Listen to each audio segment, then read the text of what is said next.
ও মায়েরা বোনেরা, মা খাদিজার যখন মৃত্যুর সময় চলে এলো, স্বয়ং আল্লাহ মা খাদিজাকে সালাম জানিয়েছে, জিবরাইল সালাম জানিয়েছে।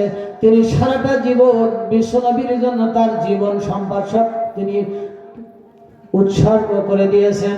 মা খাদিজা ইন্তেকালের সময় তিনি কেঁদে কেঁদে বলতেছেন, আল্লাহর নবী, আমি যদি আমার মনে হয় আমি আর বাঁচবো না, তবে আমার মৃত্যুর আগে আপনার কাছে আমি 3টা আবদার করে যাব। 1 নম্বর আবদার, নবী গো, আমি খাদিজা যদি ইন্তেকাল করি, মারা যায়, দুনিয়ার কোন সাধারণ দোকানের কাপড় দিয়ে আমার কাফন পরাবেন না নবী। আপনার মাথার পাগুড়ি গায়ের জামা আপনি যত্ন করে রেখেছি, আপনার মাথার পাগুড়ি গায়ের জামা দিয়ে আমার কাফনের ব্যবস্থা করবেন। 2 নম্বরে, আমি খাদিজা যদি মারা যায়, আমার কবরে নামানোর আগে আপনি একটু কবরে নামবেন, আপনার শরীরখানা কবরের মাটিতে লাগাবেন, তাহলে আমার মনে হয় কবরের মাটি অন্তত খাদিজার সঙ্গে বেয়াদবি করবে না। 3 নম্বর আবদার, নবী গো, আমি খাদিজা আমার কবরে নামানোর পরে, কবর দেওয়ার পরে আপনার সাহাবী আজমাইন সবাই বাড়ি চলে যাবে, আপনি নবী আমার কবর ছেড়ে আপনি বাড়ি যাবেন না, যতক্ষণ পর্যন্ত মানকির নাকিরের সওয়াল জবাব শেষ না হবে ততক্ষণ পর্যন্ত আপনি বাড়ি যেতে পারবেন না। আমার মায়েরা বোনেরা কান লাগান, আজকে যে সমস্ত মায়েরা আপনারা ঠিক মতো নামাজ পড়েন না, পর্দা মানেন না, কোরআন পড়েন না, তাহাজ্জুদ পড়েন না, আজকের অ্যান্ড্রয়েড মোবাইল, এই মোবাইলে আমার মাদেরকে বেরেন খাইলো, ছোট্ট বাচ্চাদেরকে আজকে মোবাইল না দিলে তারা ভাত খায় না। আর আজকের যুবকদের তো কি বলবো, আজকে তারা কলেজে যায় মোবাইল, স্কুলে যায় মোবাইল, রাস্তায় যায়, বাজারে যায় মোবাইল, কিন্তু মোবাইল টিপতেই আছে, পিছন দিক থেকে গাড়ি এসে মাইরা দেয়, তারপরেও হুঁশ ফিরে না।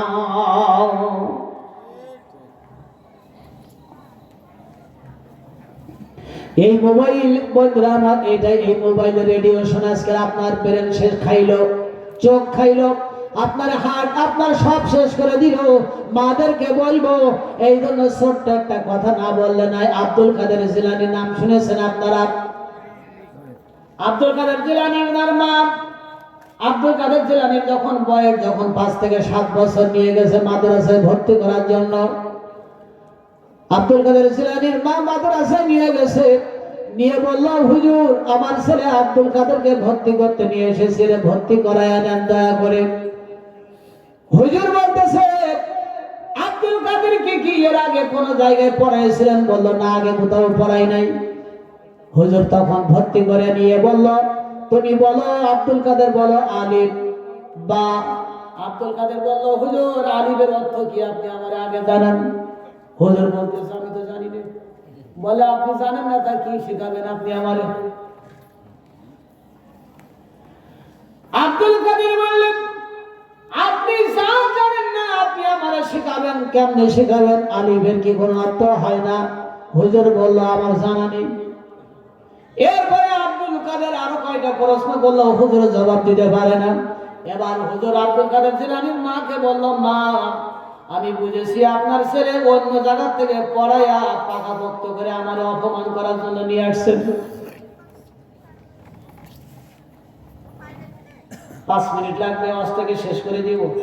মাদের জন্য অনেক সাপোর্ট, অনেক প্রমোট করবে, ইমানের জন্য অনেক এটা প্রমোট করবে, অনুপ্রেরণা যোগাবে। এবার আব্দুল কাদের জিলানী তার মা বলতেছে, না হুজুর, আল্লাহ বলতেছি আমার ছেলেকে কোথাও ভর্তি করি নাই। হুজুর বলল, আমি বিশ্বাস করি না। তার কারণ হলো আপনার ছেলে এত তিনি জানে, আমার সেও তিনি অনেক বেশি জানে। আব্দুল কাদের বলল, হুজুর আপনি তো আলিফের অর্থ জানেন না, আমি আব্দুল কাদের আপনাকে আলিফের অর্থ বলতেছি। এবার তিনি শুরু করেছেন, বিসমিল্লাহির রাহমানির রাহিম,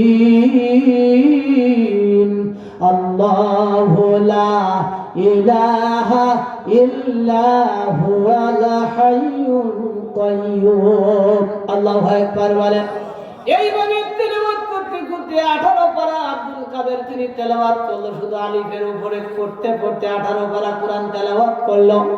বন্ধুরা আমার, হুজুর এর পরবর্তীতে আব্দুল কাদের জিলানীর মা তো বেহুশ হয়ে গেল ওখানে। হুজুর মহা চিন্তায় পড়ে গেছে, এর কারে আনছে, এ তো একেবারে পাকা ভক্ত তৈরি হয়ে আছে, আমাকে নাকি শিক্ষা দেওয়ার জন্য নাকি, বুঝলাম না। মা বেহুশ হয়ে গিয়েছিল, হুঁশ ফিরেছে। হুজুর বলল, মা আপনি কেন বেহুশ হয়ে গেলেন কাঁদতে কাঁদতে? আপনি কি জানেন আপনার ছেলে একটা আলিফের অর্থ বলতে যে 18 পারা কোরআন তেলাওয়াত করে আমারে শোনাইছে। আমার মাদেরকে বলতেছি, কান লাগান, আপনার জীবনের সবচেয়ে দামি ওয়াজ না, জীবনের শ্রেষ্ঠ ওয়াজ মাদের জন্য এই ওয়াজটা রেখে যাইতেছি, কান লাগাবেন মায়েরা, আপনাদের জীবন আমল পরিবর্তন হয়ে যেতে পারে ইনশাআল্লাহ তাআলা। এর পরবর্তীতে মা বলল, আমি কাঁদতেছি এই জন্য। হুজুর বলল, আপনার তো কান্নার কথা না, আপনি কেন কাঁদেন? মা বলল, আমি কাঁদতেছি এই জন্য, আমি বড় ভুল করেছি। আমার আব্দুল কাদের যখন আমার পেটে ছিল, আমি মা 18 পারা পর্যন্ত আমি তেলাওয়াত করেছি, মুখস্থ করেছি, 18 পারা পর্যন্ত তেলাওয়াত করেছি। আব্দুল কাদের জিলানী যখন তিনি ভূমিষ্ঠ হলো ছোট অবস্থায়, আমি মা থালা বাটি পরিষ্কার করতাম, আমি ঘর ঝাড়ু দিতাম, আর আমি কোরআন তেলাওয়াত করতাম, 18 পারা পর্যন্ত তেলাওয়াত করেছিলাম। আমি জীবনে বড় ভুল করেছি হুজুর, আমি 18 পারা পর্যন্ত তেলাওয়াত করেছিলাম, আমার আব্দুল কাদের 18 পারায় মুখস্থ করেছে।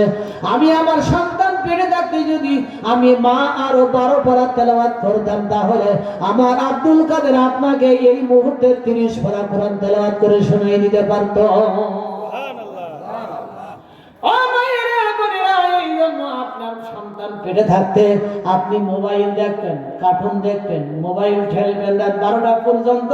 আপনার সন্তানও বাইরে এসে, ও তো কথা বলতে পারে না, কিন্তু ও মোবাইল ঠেলবে। দেখবেন ছোট্ট বাচ্চা কথা বলতে পারে না, কিন্তু কার্টুনের ছবি যদি মোবাইলে না দেওয়া হয় গড়াগড়ি করে, ও খাবে না, পানি খাবে না, ভাত খাবে না, কিছুই খাবে না। জোরে বলেন ঠিক কিনা? এই জন্য আব্দুল কাদের জিলানীর জীবনী থেকে মা শিক্ষা নেওয়া দরকার। যদি আপনার সন্তান পেটে থাকে, গর্ভে যখন সন্তান যাবে, তখন আপনি ভিডিও মোবাইল ফেলে দিবেন, টিভি দেখবেন না, সিনেমা দেখবেন না, আপনি অশালীন ভাবে কথা বলবেন না, আপনি বিনয়ী হয়ে বিনম্র হয়ে মা গো তাহাজ্জুদ পড়বেন, আপনি 5 ওয়াক্ত নামাজ পড়বেন, আওয়ালতে আপনি বেশি বেশি কোরআন পড়বেন, তাহলে আপনার গর্ভের সন্তানও আব্দুল কাদের জিলানী হয়ে দুনিয়ায় আসবে। আল্লাহ কবুল করে নিক, আমরা বলি আমিন। আরো জোরে বলেন আমিন। এরপরে কথাটা শেষ করে দিচ্ছে। মা খাদিজা রাসূলুল্লাহ দাবি করলেন, নবী গো, আমার মাটি দেওয়ার পরে তো সব সাহাবীরা বাড়ি ঘরে চলে যাবে, আপনি চলে যাবেন না যতক্ষণ মানকিন নাকিরের সওয়াল জবাব শেষ না হয়। মা খাদিজা ইন্তেকাল করল। আল্লাহ নবী ওয়াদা অনুযায়ী নবীর গায়ের জামা দিয়া মা খাদিজার কাফন পরাইলো। আল্লাহ নবী কবরে নামলো। ও মা গো খাদিজা, মা খাদিজা, বন্ধুরা তার স্বামী তো বিশ্ব নবী ছিল, কিন্তু আপনার স্বামী আজকের কেমন নামাজি, কেমন পরেজগার, এটাও আপনার ভাবা দরকার। এই জন্য আপনার বেশি বেশি আমল করতে হবে, ঠিক কিনা? মা খাদিজাকে কবরে নামাই দিয়া আল্লাহ নবী মুখ ফোন করে কবরের ধারে দাঁড়ায় কাঁদবে। সাহাবীরা বলল, নবী গো, আর কত কাঁদবেন খাদিজার জন্য? আর কাঁদা লাগবে না, আর কাঁদবেন না নবী গো, চলেন বাড়ি ঘরে চলে যাই। আল্লাহ নবী কেঁদে কেঁদে বলল, সাহাবীরা তোমরা সবাই চলে যাও, আমি যাব না।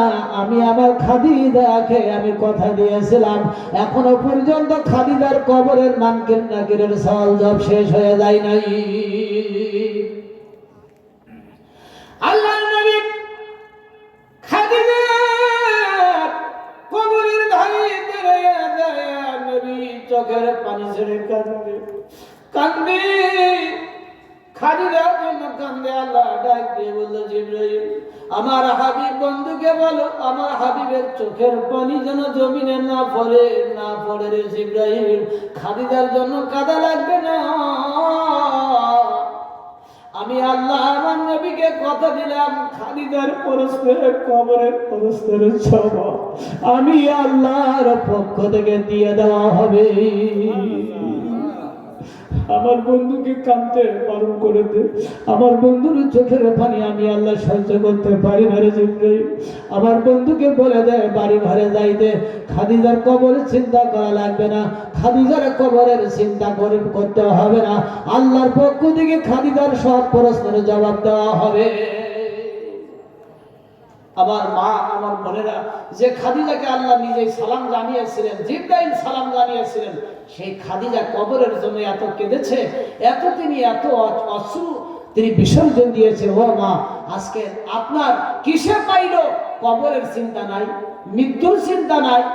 এই জন্য আসুন, যা হয়েছে তো হয়েছে, এতদিন যা করেছেন তো করেছেন। মা, আজকের এইখান থেকে এই মুহূর্তে এই মাহফিলের বয়ান শোনার পরে এখন থেকে সিদ্ধান্ত নিতে হবে আপনারা খাদিজার উত্তরসূরি হতে চান কিনা। যদি চান, আজকে থেকে আপনারা সপ্তাহে একদিন তাহাজ্জুদ পড়বেন, আজকে থেকে আপনারা 5 ওয়াক্ত নামাজ সঠিক সময় আদায় করবেন। ছোট্ট একটা হাদিস বলে নবী বলেছেন, যে মা আযান শুনে আওয়াল ওয়াক্তে নামাজ পড়ে, ওই মার জন্য 70,000 রকমের ফেরেশতারা দোয়া করতে থাকে। এই জন্য আপনার সংসারে বরকত, রিজিকে বরকত, রান্নায় বরকত, সব কাজে বরকতে আল্লাহ পাক ভরে দিয়ে দিবেন। ধরে বলেন সুবহানাল্লাহ। মাদের, একজন মা যদি নামাজি হয়ে যায়, তার মর্যাদা এত, আমি ওয়াজ কিছুই করতে পারলাম না, কিছুই বলতে পারলাম না সময়ের অভাবে। এই জন্য আমি আগামীতে যদি সুযোগ হয় আমি আবার একবার আসবো। তবে এবার তো 11টায় বয়ান শুরু করেছে, আগামীতে আমাকে একটু আগেই যদি সময় করে দেন, ইনশাআল্লাহ তাআলা আমি 4 ঘন্টা বয়ান করব। সেখানে আমি একটু মন খুলে, আমি কিছুই আলোচনা করতে পারি নাই। এরপরে ওই ইয়াকুব আলাইহিস সালামের সেই ছোট যে বিয়ে করতে চাইছিল মামাতো বোন, ঘটনা কি ভুলে গেছেন নাকি আপনারা? আমি কিন্তু ভুলে যাই নাই, আপনারা তো সব খাইয়ে ফেলছেন। কি ওই আলোচনাটা কি চলবে?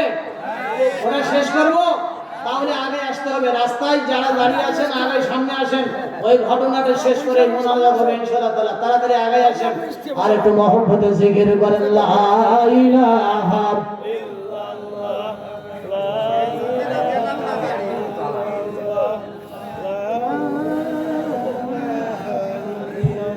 জোরে জোরে লা ইলাহা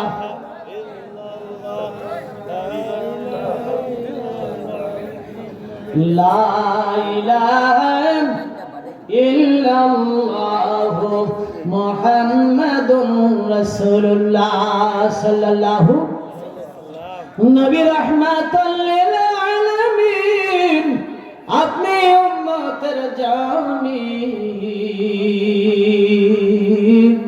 গুনাহগারের অতি আপনজন আল্লাহ নবী।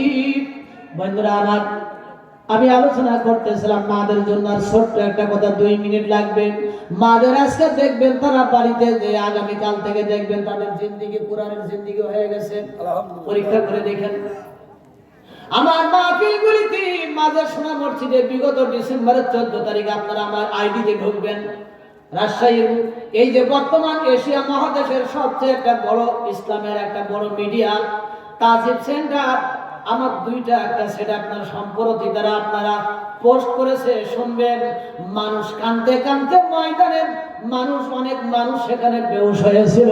হাজার হাজার না কত হাজার মহিলা ওই মাহফিলে ছিল, এটা তারা অনুমান করতে পারে না। 2টা বড় বড় মাঠ ছেড়ে দিতে হয়েছে, পুরুষদের জন্য 2টা মাঠ ছেড়ে দিতে হয়েছে। ওই স্টেজে আমি, আল্লাহ আমাকে ধারাবাহিকভাবে 20 বছর আমি ওখানে বাস করি।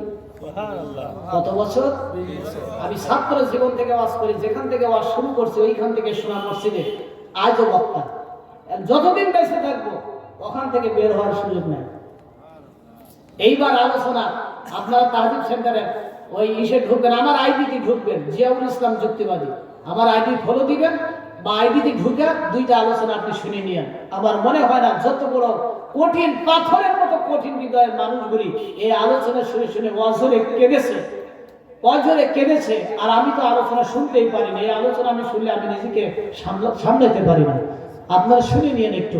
বন্ধুরা আমার, কথা বলতেছিলাম মাদের জন্য, মাদের পরিবর্তন হবে আমলের, ইনশাল্লাহ বলেন, জোরে বলেন ইনশাল্লাহ। ছোট্ট একটা কথা আমি না বলেই আমি ইয়াকুব আলাইহিস সালামের ঘটনাটি বলে শেষ করে দিচ্ছি, আর বেশি সময় নেব না, রাত গভীর হয়ে গেছে। বন্ধুরা আমার 12টা কি বাজছে? আল্লাহ আকবার, একটা বিষয় হয়ে গেছে। কি একবার বলবেন না যে 12টা বেজে গেছে? আমি তো আপনার দায়িত্ব দিয়েছি। আমি ভাইকে বলছিলাম যে 12টা বাজলে একটু আমার বলে দিয়ে, আমি প্রথমে বলেছিলাম আমি তো ঘড়ি দেখার সুযোগ হবে না। বন্ধুরা আমার, আলহামদুলিল্লাহ আমার যুবকদের জন্য, আমার পরিবার যুবকদের জন্য আমি সবসময় দোয়া করি। আজকের যুবকদেরকে মাঝে মধ্যে আমি শাসনের ঘরে কথা বলি, কারণ ওদের জন্য আমার পরিচয় দোয়া আছে, মায়া আছে, মহব্বত আছে। যুবকদের জন্য আমি সবসময় দোয়া করি, আল্লাহ তুমি আমার যুবকদেরকে, আল্লাহ তুমি নামাজি বানাও, সাইয়েদনা ওমর বানায় দাও। কারণ যুবকরাই পারবে এই সমাজের সমস্ত আবর্জনাগুলো পরিষ্কার করতে, ঠিক না? চেয়ারম্যান সাহেব আমাদের, কারণ 5ই আগস্টে যুবকরা সেটা প্রমাণ করে দিয়েছে, ঠিক কিনা বলেন? এত বড় অসম্ভবকে যারা সম্ভব করেছে আমার যুবকরা, যুবকরা আমাদের সম্পদ, ইসলামের সম্পদ। যুবকদের রক্তের উপরে এই পৃথিবীতে ইসলাম কায়েম হয়েছে। আগামী তো ইনশাআল্লাহ এই যুবকদের প্রচেষ্টা এবং রক্তের দ্বারাই বাংলাদেশের সংবিধান ইনশাআল্লাহ কোরআনের সংবিধান কায়েম হয়ে যাবে ইনশাআল্লাহ বলেন। আল্লাহ যেন কবুল করে নেন, আমরা বলি আমিন। বন্ধুরা আমার, যে কথা বলতেছিলাম, আপনারা কি এটা চান যে আগামীর সংবিধান কোরআনের সংবিধান হোক? চান আগামীর পার্লামেন্ট কোরআনের পার্লামেন্ট? কারণ যেইভাবে কোরআনের মাহফিলগুলিতে মুসলমানের আপনার গণজোয়ার সৃষ্টি হয়েছে, যেইভাবে মসজিদের যুবকদের ঢল নেমেছে, আজান শুনে যুবকরা যেইভাবে মসজিদের দিকে ধাবিত হচ্ছে নামাজের জন্য, এদেশের স্কুল, এদেশের কলেজ, এদেশের ইউনিভার্সিটিগুলি এখন সব কিছু ইসলামের দুর্জয় ঘাঁটিতে পরিণত হয়ে গেছে। ইনশাআল্লাহ তারা সেদিন আর বেশি সময় নেই।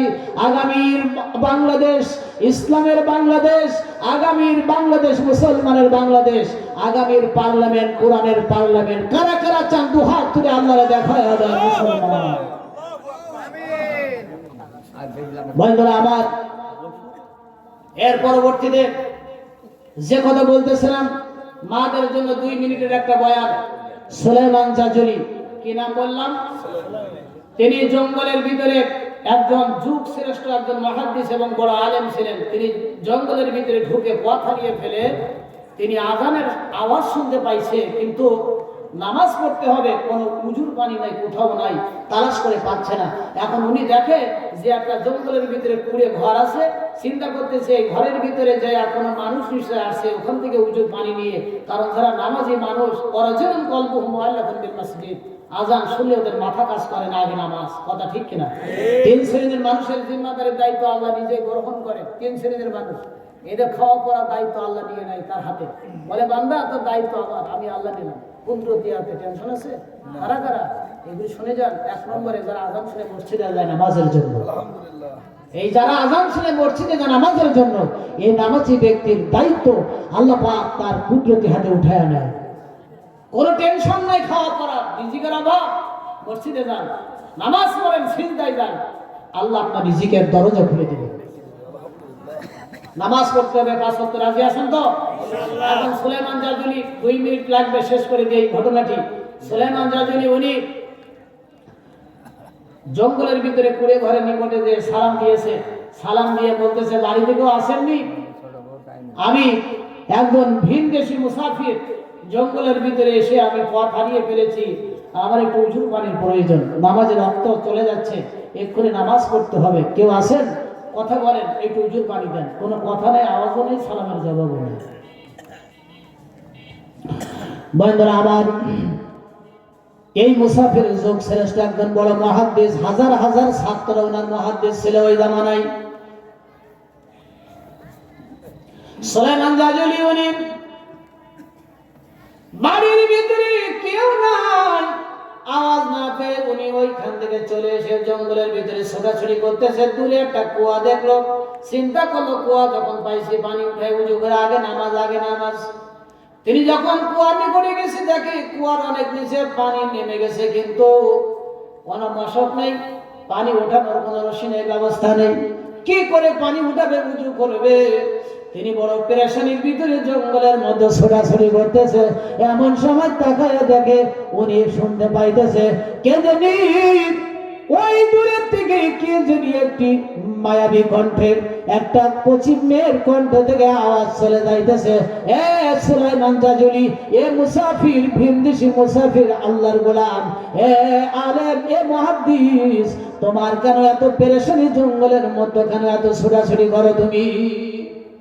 বলে আমার নাম ধরে ডাকে কিনা জঙ্গলের ভিতরে?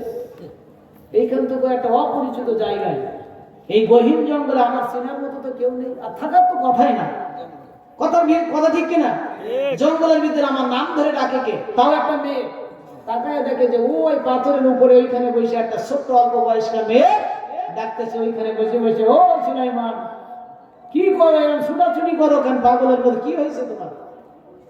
বলে কি হয়েছে তুমি এটা বুঝো না? তোমারে কেমনে বুঝাই? তুমি ছোট মানুষ, এটা কি বুঝবা? আমার পেরেশানি কি বলে আমি জানি। পেরেশানি কি? নামাজের রক্ত চলে যাচ্ছে, হুজুর ফাড়ির জন্য ছুটতেছে, ওটা বুঝি না? সুলাইমান জাজুলি পরোক্ষে পরোক্ষে উনি অবাক হয়ে যাচ্ছে, মেয়েটা একটু মনের খবর পর্যন্ত কি করে সব কি করে বলে দিচ্ছে। বিষয়টা কি, আমি কি তালাশ করতেছি ওখানে বলে দিচ্ছে। মেয়েটি বলল, সুলাইমান জাজুলি, রাগ হয়ে যেও না, তুমি উজুর পানির জন্য বড় পেরেশানি, কুয়ার নিচে পানি, রশি নাই, মশক নাই, কেমনে পানি উঠাইবা, উজু করবা, এই টেনশনে মরতেছে, ছুটতেছে। বললে হ্যাঁ। ওই মেয়েটি বলল, এদিকে আসো দেখি, মশক ছাড়া, রশি ছাড়া কুয়ার নিচে থেকে পানি উঠানো যায় নাকি, এবার দেখি। সুলাইমান জাজুলি, ইমাম জাওজি রাহমাতুল্লাহ আলাইহি ঘটনাটি তিনি লিখছেন। বন্ধুরা, আমার কিতাবের ভিতরে দেখলাম সুলাইমান জাজুলি যখন ওই মেয়ের কিনারে গেছে, তখন যে মেয়েটি বলতেছে, আসো কুয়ার নিকটে আসো, রশি ছাড়া দেখি পানি উঠানো যায় নাকি। এমন সময় সুলাইমান জাজুলি তখন কুয়ার নিকটে গেছে, অনেক গভীরে পানি, অনেক কি বলে অনেক গভীরে চলে গেছে, নিচে নেমে গেছে। ওই ছোট্ট মেয়েটি কি জানি উপর দিকে তাকায়া তিনি বলতেছে আল্লাহ আল্লাহ বলে কি জানি পড়লো, আর কি জানি বললো, উপর দিকে তাকায়া আল্লাহরে ডাকলো, ডাইকা কি পড়া কুয়ায় ফু দিল, সঙ্গে সঙ্গে কুয়ার মতো তুফান সৃষ্টি হয়ে গেল। কুয়ার তুফান সৃষ্টি হয়ে নিচের পানিগুলি বরাবর মুখে উঠে আসলো।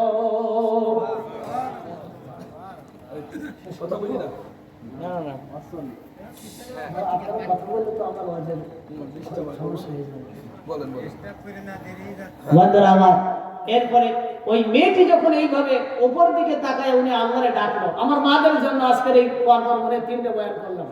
ইনশাআল্লাহ আমি আশা করি আল্লাহ পাক মাদেরকে পরিবর্তন করে দিবেন। দেখবেন আপনারা পরীক্ষা করে প্রত্যেকেই দেখবেন, আমি জানতে পারবো আমার মাদের ভিতরে আমলের পরিবর্তন হয়ে গেছে ইনশাআল্লাহ তাআলা।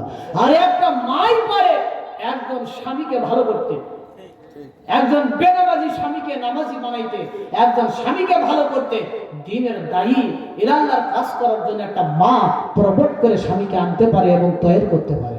একটা মার অনেক দায়িত্ব, তিনি ইচ্ছা করলে তার সন্তানগুলিকে নামাজি বানাইতে পারে, সংসারটাকে বারাকায় বারাকায় তিনি কি বলে ভরপুর করে দিতে পারে।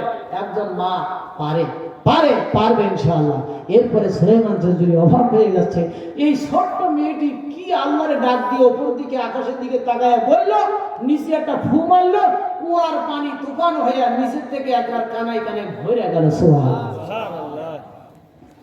মেয়েটি ছোট্ট মেয়েটি ডাক দিয়ে বলল, সুলাইমান, এ মুহাদ্দিস, যুগ শ্রেষ্ঠ মুহাদ্দিস, তোমার শত শত ছাত্র মুহাদ্দিস আছে, এত বড় মুহাদ্দিস তুমি, এত বড় মুহাদ্দিসদের উস্তাদ তুমি, কিন্তু নিচে থেকে পানি উঠাইতে পারো না নামাজের জন্য কুয়ার থেকে। বড় মুহাদ্দিস, যুগ শ্রেষ্ঠ, কিন্তু দেখো ও মুহাদ্দিস, দেখো রশি ছাড়া, বালতি ছাড়া, মশক ছাড়া কুয়ার নিচের থেকে পানি উঠায়া উজু করা যায় কিনা? কত পানি লাগবে তোমার? নাও, তুমি উপরে দাঁড়ায় পানি নাও, উজু করবে, কত পানি প্রয়োজন তুমি পানি নিয়ে নাও। এই কথা বলে ওই মেয়েটি একটা দৌড় দিল। ওই মেয়েটি দৌড়ায়া ওই যে কুড়ে ঘরের ভিতরে ঢুকলো। বন্ধুরা, মুহাদ্দিস সুলাইমান জাজুলি রাহমাতুল্লাহ আলাইহি, ইমাম জাওজি রাহমাতুল্লাহ, যুগ শ্রেষ্ঠ ইমাম, তিনি ঘটনাটি লিখছেন। এরপরে উনি দেখতেছে যে ওই ছোট্ট মেয়েটি এবার একটা দৌড় দিয়ে ওই যে জঙ্গলের ভিতরে কুড়ে ঘরের ভিতরে ঢুকে গেছে। সুলাইমান জাজুলি তিনি উজু করে নামাজ পড়লো, নামাজ পড়ে চিন্তা করতেছে আমি ওই মেয়ের কাছে যাব, ওই মেয়ের কাছে যা আমি জানবো ওই মেয়ে অল্প বয়সে আল্লাহর সঙ্গে এত প্রেম কি করে হলো, এত গভীর সম্পর্ক কি করে হলো, ও আল্লাহরে ডাক দিয়ে কি করে কুয়ার পানিতে ফু দিল, কুয়ার পানি নিচের থেকে উপরে উঠে আসলো, কি আমল করলি এই অল্প বয়সে আল্লাহর সঙ্গে তার এত গভীর প্রেম আর সম্পর্ক হলো, কি দোয়া পড়ে সে ফু দিল নিচের পানি উপরে উঠে আসলো। আমি সুলাইমান জাজুলি নামাজ পড়া ওই মেয়ের কাছ থেকে আমলের কথা না জেনে না শুনা আমি তো আমার গন্তব্যে আমি যাব না।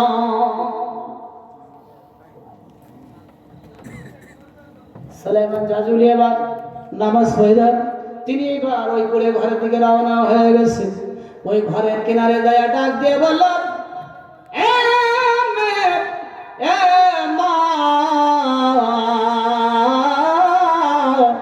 একবার বাইরে বেরিয়ে আসো রে মা,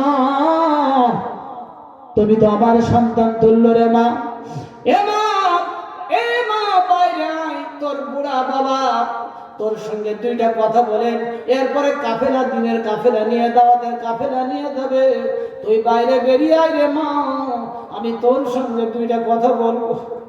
এ মা তুই এই অল্প বয়সে তুই কি আমল করিস, তোর আল্লাহর সঙ্গে এত অল্প বয়সে তোর এত গভীর প্রেম কেমন হইল, কি যে তুই দোয়া করে কুয়ার পানিতে ফু দিলি, কুয়ার পানি নিচের থেকে মুহূর্তের ভিতরে উপরে উঠে আসলো, তোর বুড়া বাবারি এই আমল দোয়াটা একটু শিখা দে রে মা, বাইরে বেরিয়ে আই। এমন সময় ওই মেয়েটি ঘরের মধ্য থেকে অত্যন্ত তিনি বিনয়ী চিকন আওয়াজে বলতেছে, ছোট্ট আওয়াজে বলে, এ মুহাদ্দিস আমার বাড়ির দরজার সামনে দাঁড়ায়া দাঁড়ায়া তুমি চিৎকার মাইরো না, মাইরা লাভ হবে না, তুমি চিৎকার মাইরো না, চিল্লাফাড়া করো না, তুমি তোমার দাওয়াতের কাফেলা নিয়ে গন্তব্যে চলে যাও, আমি ঘরের থেকে বের হব না, ঘরের থেকে আর বের হওয়া যাবে না। সুলাইমান জাজুলি মুহাদ্দিস বলতেছে, আমিও প্রতিজ্ঞা করলাম ঘরের থেকে বেরিয়ে এসে আমলের কথা না বলা পর্যন্ত আমি সুলাইমান তোর ঘরের দরজার সামনে থেকে একটা কদমও নাড়াইব না, একটা কদম উঠাবো না, যতক্ষণ ঘরের থেকে বের হয়ে আমলের কথা না বলবি ততক্ষণ আমি এইখান থেকে একটা কদম উঠাবো না। রাত গভীর হয়ে গেছে, আজকের এই পর্যন্ত থাক, আগামীতে আবার দেখা হবে, আবার কথা হবে। সকলে পড়ুন আস্তাগফিরুল্লাহ, আস্তাগফিরুল্লাহ পড়েন, পড়েন আস্তাগফিরুল্লাহ, পড়েন আপনার তো শেষ করার জন্যই তো আমার ভাই কেঁদেছেন, তো চোখে পানি পড়ছে, তো এটা ভাগ্য যে আজকের কোরআনের মাহফিলে চোখ দিয়ে এমনি সচরাচর পানি পড়ে না, ঠিক না? তো আজকের এই কোরআনের মাহফিলের ওসিলায় চোখ দিয়ে 2 ফোঁটা পানি পড়ছে, হয়তো এই ওসিলায় আল্লাহ আপনার মাফ করে দিবেন। এটাই রাসূলের হাদিস, চোখের পানি যখন নাকের অর্ধেক পর্যন্ত আসে আল্লাহ ওর জীবনের গুনাহ মাফ করে দেয়, আল্লাহ ওর দোয়া কবুল করে নেয়। চোখের পানিতে জাহান্নামের আগুন নিভে যায়, জাহান্নামের আগুন নিভে যায়। চোখের 1 ফোঁটা পানি তামাম পৃথিবীর চেয়ে ভারী ওজনওয়ালা, এই জন্য বেশি বেশি কাঁদবেন। আপনারা প্রত্যেকে কেঁদেছেন না ভাই? চোখের পানি এসেছে না? আজকের মাহফিল সার্থক। আজকের যদিও উপস্থিতি একটু কম, কিন্তু আল্লাহর রহমত নাজিল হয়েছে মাহফিলে, কারণ এটা বোঝা যায় তখনই বান্দার চোখ দিয়ে যখন অঝরে পানি ঝরে। আমার প্রত্যেকটি মা অঝরে কেঁদেছে মাহফিলে, খোঁজ নিয়ে দেখেন। সুতরাং আজকের মাহফিলের দোয়া কবুল হবে ইনশাআল্লাহ তাআলা, কারণ যেখানে চোখের পানি আছে সেখানে আল্লাহ পাকের রহম আছে, যেখানে চোখের পানি আছে সেখানে ক্ষমা আছে, যেখানে চোখের পানি আছে সেখানে আল্লাহ পাক জাহান্নামের আগুন আপনার জন্য হারাম করে দিবেন, আল্লাহর জান্নাতুল ফেরদৌস আল্লাহ ওয়াজিব করে দিতে পারেন। আসুন সেই নিয়ত, সেই মানসিকতা, সেই নিয়ত রাখি, তৌফিক মনে করি। আজকের আর নয়, আগামীতে আবার একবার দেখা হবে। আগামী বছরে একটা ডেট এখন নিয়ে নেবেন, নিয়ে আগামী বছরে আমাকে উঠাই দিয়ে দিবেন একটু অগ্রিম। 11টায় উঠাইছেন, 10টায় উঠাই দিবেন, জাস্ট 10টায় উঠাই দিবেন। উঠাই 10টা থেকে আমি 2টা 4 ঘন্টা ওয়াজ করে দেবো ইনশাআল্লাহ, আল্লাহ যদি আমাকে হায়াতে রাখেন। কি ঠিক আছে না? এইবার এই বছর রাত 11টায় উঠছি, আর আমিও জানি আমাদের তারিখ ওকে বলছিলাম যে আসলে আমি রাত জেগে জেগে সেই অক্টোবর মাস থেকে মাহফিল শুরু হয়েছে, আর বিশ্বাস করেন দিনে 2টা 3টা করে মাহফিল করতে হচ্ছে। পয়লা রমজানের দিনও রমজান মাসেও মাহফিল করা লাগবে। এই জন্য রাত জেগে জেগে, বুঝছেন, রাত জেগে জেগে কণ্ঠের উপরে অনেক প্রেশার পড়ে যায়, শরীরের উপরে অনেক কষ্ট হয়ে যায়। এই জন্য আপনারা দোয়া করবেন আমার জন্য। যারা দিনের দায়ী, এই জমিনে যারা কথা বলে, আল্লাহ সকলকে যেন হেফাজত করেন, আমিন। আর আমার যুবকরা যারা আজকে দিন রাত কষ্ট করেছে, আমার যুবকরা কই? যুবকদেরকে বলবো 5 ওয়াক্ত নামাজ পড়তে হবে। তোমরা এই জমিন সংস্কারের দায়িত্ব তোমাদেরকে নিতে হবে, ঠিক কিনা বলেন? আল্লাহ আমার যুবকদেরকে সাইয়েদনা ওমর বানাই দিক, বলে আমিন। আরো জোরে বলি আমিন। বন্ধুরা আমার, এই আলোচনাটা, তারপরে সবচেয়ে ইন্টারেস্টিং ঘটনা ছিল ওই যে আপনার ইউসুফ নবীর মা অর্থাৎ ইয়াকুব আলাইহিস সালাম যে বিয়ে করতে পারেন নাই, যে ছোট মামাতো বোন, যার গর্ভে ইউসুফ নবীর জন্ম হবে। কিন্তু এই বিয়েটা কঠিন ছিল, সত্যটাও কঠিন ছিল। এরপরে ইউসুফ নবীর কি করে জন্ম হলো, এক অত্যন্ত ট্র্যাজেডি এবং আশ্চর্যজনক কোরআনের এই ঘটনা। বন্ধুরা আমার, এরপরে সুলতান সালাউদ্দিন আইয়ুবী বাইতুল মুকাদ্দাসকে দখল মুক্ত করলো। ক্রুসেডরা 100 বছর দখল করে রেখেছিল। কত বছর? 100 বছর। এই যুবকেরা কান লাগাবেন, 100 বছর দখল করে রেখেছিল সুলতান সালাউদ্দিন আইয়ুবী। তিনি একা 10 লক্ষ ক্রুসেডরা 10 লক্ষ ইহুদির মোকাবেলা করেছিল একা। কয় লক্ষ? আরো জোরে বলেন। একজন ব্যক্তি আওলাদ রাসূল সুলতান সালাউদ্দিন আইয়ুবী বলল, আল্লাহর ঘরকে আমি দখল মুক্ত করে ছাড়বো, অবাধে নামাজ পড়বে, জীবন চলে গেলে আমি সুলতান সালাউদ্দিন আইয়ুবী বেঁচে থাকতে কোন ইহুদির বাচ্চা এই দখল নিতে পারবে না। 10 লক্ষ ইহুদিকে ময়দান থেকে তাড়াইয়া উনি দখল মুক্ত করে নিজস্ব অর্থ এনে গোলাপ পানি দিয়ে বাইতুল মুকাদ্দাস ধৌত করে পবিত্র করে জুমার খুতবায় উনি ভাষণ দিয়েছিলেন 3টা। কয়টা? ও পৃথিবীর মানুষ, আমি সুলতান সালাউদ্দিন আইয়ুবী 10 লক্ষ ইহুদির মোকাবেলা করেছি, আমার অস্ত্র হলো 3টা। কয়টা? 3টা। একজন মানুষ 10 লক্ষ ইহুদির মোকাবেলা করতে পারে? 3টা অস্ত্র। এক নম্বর অস্ত্র হচ্ছে যার ভিতরে মদের নেশা নাই, মাদকের নেশা নাই।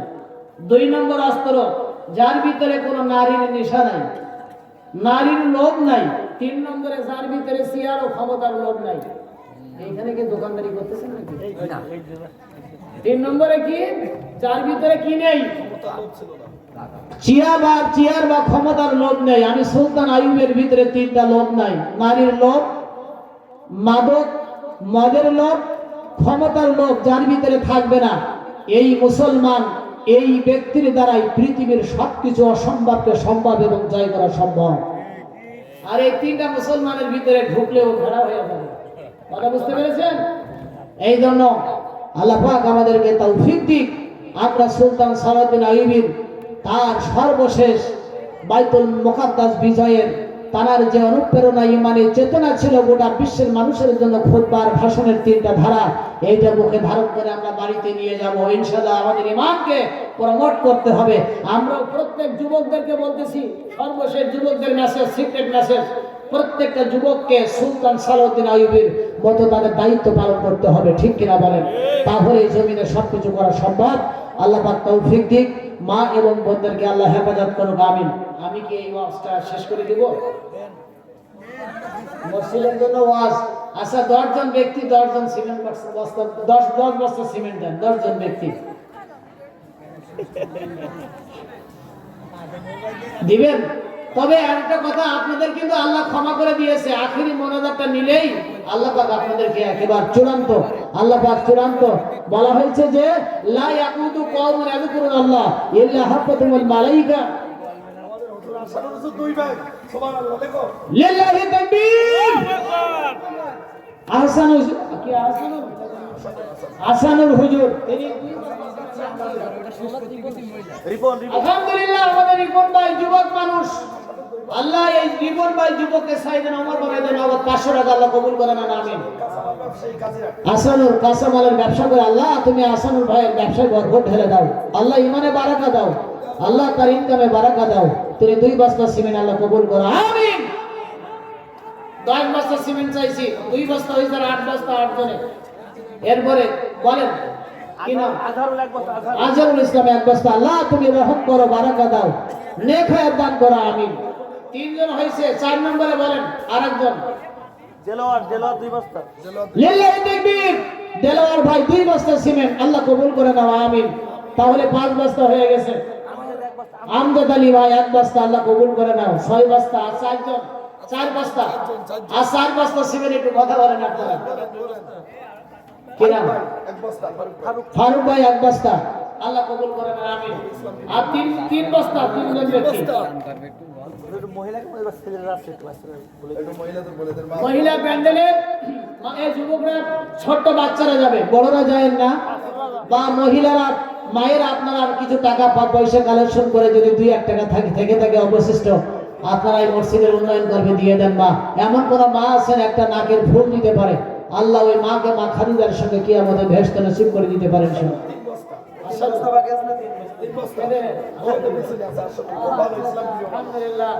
অত্যন্ত ইসলাম প্রিয় একজন মানুষ আসাদুল ইসলাম ভাই, তিনি 3 বস্তা দিয়ে 10 বস্তা পুরাই দিল। 10 বস্তা সিমেন্ট হয়ে গেছে। আল্লাহ তুমি কবুল করে নাও, তোমার বান্দাদের দান কবুল করো। মায়েরা বোনেরা যদি কিছু দিতে চান, সময় কম, রাত গভীর হয়ে গেছে, রাত এখন 2:45। নাম কি? আব্দুল গফফার। আল্লাহ তোমার বান্দা 100 টাকা দিয়েছে, আল্লাহ দান কবুল করো, আল্লাহ ইনকামে বরকত দাও। আলহামদুলিল্লাহ, আল্লাহু আকবার। নাম বলা, নাম লাগবে না, ওই গেস্ট, আমাদের গেস্ট। নাম কি? আমিরুল, আমার ছোট ভাই না? আল্লাহু আকবার। হাসানুল ভাইয়ের ছোট ভাই আমিনুল ভাই। আব্দুল সামাদ চাচা 100 টাকা, আল্লাহ কবুল করে নেন। আমিনুল ভাই 1000 টাকা নগদ দিয়েছেন। কিসের ব্যবসা করেন? পান ব্যবসায়ী। আমি দোয়া করি আল্লাহ আমিনুল ভাইয়ের, আল্লাহ যুবক মানুষ, আল্লাহ তুমি সাইয়েদনা ওমরের মতো কবুল করে নাও। আল্লাহ 1000 টাকা নগদ দিয়েছে, আল্লাহ তুমি তার দান কবুল করো, ব্যবসায় বরকত ঢেলে দাও, নেক হায়াত দান করে দাও, আমিন। হয়ে গেছে, আর আপনি 4 বস্তা, 10 না 20 আগে দিয়েছেন। ওরে 22 বললে তো হবে না, দিতে হবে। হাবিবুর রহমান 2 বস্তা সিমেন্ট, আল্লাহ কবুল করে নেন। আর এক ভাই 100 টাকা। আচ্ছা, এই টাকাগুলো কোথায় ছিল চিন্তা করেন। আল্লাহু আকবার, আল্লাহু আকবার। আল্লাহ তুমি তোমার বান্দাদের, আল্লাহ তুমি বারাকা দাও। আল্লাহু আকবার। আরেকজন 100, আর আলহামদুলিল্লাহ আরেকজন 100 টাকা নগদ, আল্লাহ কবুল করে নেন। ভাই বোনের, মায়েরা বোনের অনেক টাকা দিবে ইনশাআল্লাহ তাআলা, আমি আশা করছি। এমন কোন মা আছেন নাকি একটা মা প্রমাণ করতে পারেন মা খাদিজার উত্তরসূরি? একটা নাকের ফুল, অন্তত একটা গহনা এখানে দিয়ে দেন, সেটা বিক্রয় করে আল্লাহর ঘর মসজিদের কাজে লাগানো যাবে ইনশাআল্লাহ তাআলা। আমি দেখতে চাই, আমি আশা করি, আল্লাহ তুমি কবুল করে নাও। এরপরে মাদের এখান থেকে আমি 2-1 মিনিটের ভিতরে আপনারা পাঠিয়ে দেন। রাত এখন 2:30, সামনে আগানো সম্ভব হচ্ছে না। এই জন্য সকলে আপনারা একটু সকলে জিকির করেন, লা ইলাহা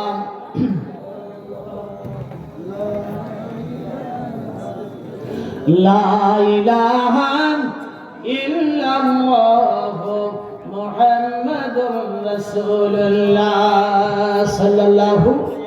ভাই বন্ধু আপনজনা, সঙ্গে তোমার কেউ যাবে না রে। ও তোর খালি হাতি একা পথে যাইতে হবে, মন বেরি দেখ না মন ঝাঁক মারিয়ে দুনিয়াদারি। ও তোর পিছে পিছে ঘুরছি সমন, পিছে পিছে ঘুরছি সমন, কোন দিন জানি তোর হয় সমন জারি।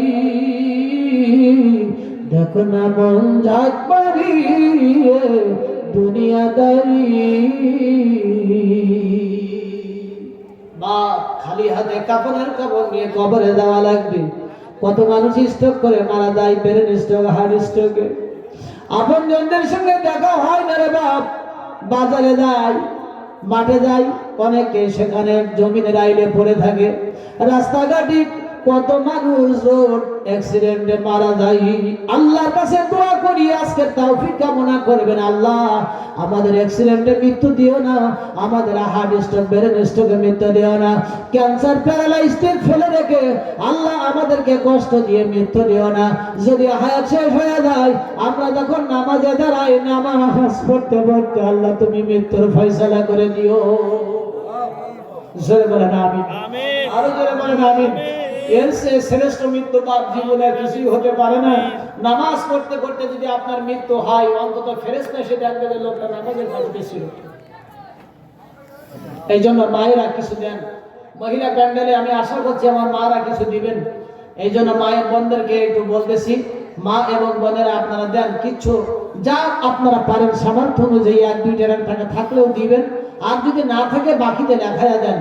বন্ধুরা আমার মায়েরা বোনেরা আগে অনেক টাকা দান পাঠিয়েছে, আল্লাহ মা বোনদের দান তুমি কবুল করে নিও না। ও সোনা দানা টাকা গহনা কবরেতে কাজে লাগবে না, তোমার ঈমান আমল ছাড়া, তোমার ঈমান আমল ছাড়া কাজে লাগবে না, কাজে লাগবে না। সোনা দানা টাকা গহনা। আলহামদুলিল্লাহ, লিল্লাহি তাকবীর। না আরো জোরে লিল্লাহি তাকবীর। আমার মায়েরা বোনেরা অনেকগুলি টাকা পাঠাইছে, অনেক টাকা পাঠাইছে মায়েরা বোনেরা। আল্লাহ আল্লাহ তুমি আমার মা, আল্লাহ তুমি আমার মা এবং বোনদেরকে আল্লাহ তুমি মা খাদিজার মতো কবুল করো। কিয়ামতের মাঠে আমার প্রত্যেকটি মাকে আল্লাহ তুমি মা খাদিজার সঙ্গে কিয়ামতে জান্নাতবাসী করে দিও, আমিন।